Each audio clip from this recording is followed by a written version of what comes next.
Hello! In this video I will show you how to install ChatGPT Widget on ULEFONE Note 16 Pro. So you have to start by opening your Google Play Store, then click on search bar and type in WALL-E AI and click search, and now click install.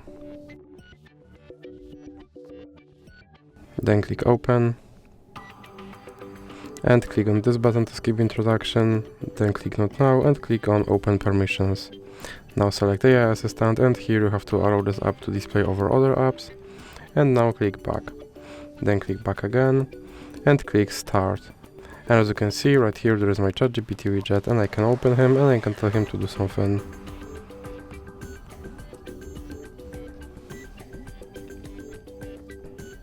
And as you can see he responded.